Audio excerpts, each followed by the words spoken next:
Is Cernucci worth the money? Can you wear their items underwater? Their chains are really cheap and look a lot like what Polo G and Central C wear, but they look the same and hard. Today I'm going to be answering all the questions that you guys are going to be asking yourselves about Cernucci. In every video I've made on my YouTube channel so far, guys, I've been wearing something from Cernucci. Today I'm wearing the 8mm Miami Cuban link chain, and I've got a bracelet on which is similar to the Miami Cuban chain. I wear these pieces all the time, guys. I actually wear this bracelet 24/7, so from my opinion I'd already actually say that the brand is 100% worth it. I've also had this particular chain for over a year now and it's held up brilliantly. See here, there's no defects on it. I've worn it in the shower multiple times, and for those of you wondering if you can wear the chains or bracelets in the shower or just water in general, I promise you. Actually no, if you're wondering about going in the shower, I encourage you. I was a bit skeptical when I got this, my first chain. A bit skeptical about going in the shower with it, so actually I didn't. For a month I wore an unwashed chain. It's so rank. I know that's disgusting, but eventually I decided it needed a wash. I hopped in the shower with my piece, I know,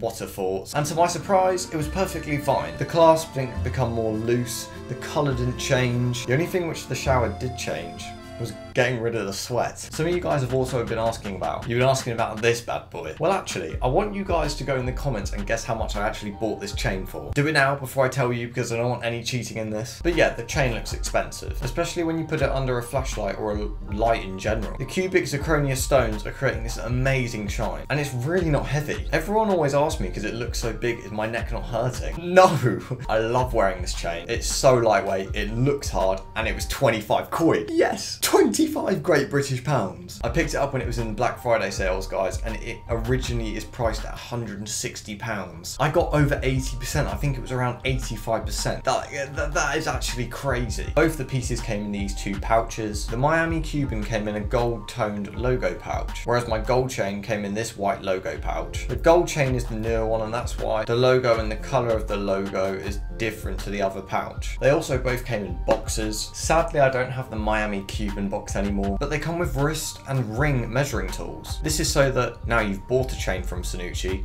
they want you to go out and buy a ring or a bracelet from them. It's a very good marketing tactic. I also think it's a really nice touch. I'm going to take one of these off now because I probably look like an idiot with both of them on. But another really nice touch, which something Cernucci do, is how friendly and responsive their team are. The Instagram team were messaging me about my order, which I thought was a really nice touch. I think it's the first time a company's ever communicated with me through social media after purchasing a product. It made me feel like Cernucci actually care about their buyers. If you have a problem, they are also really good at responding to emails. Well, a lot of companies actually respond, but not necessarily get the problem sorted out. However, Cernucci are brilliant at this. If I purchase from Cernucci again, which is inevitable, I'm going to get this diamond prong chain. It looks hard and it's the opposite colorway to this gold chain. I mean, Cernucci, you could sort me a little something out, maybe a little brand deal or something. If you guys enjoyed this video, then I think you'd like to watch my review on Nike Tech Fleeces. If not that, maybe the downfall of JD Sports. I go in depth to the history of JD Sports and how it's failed over the years.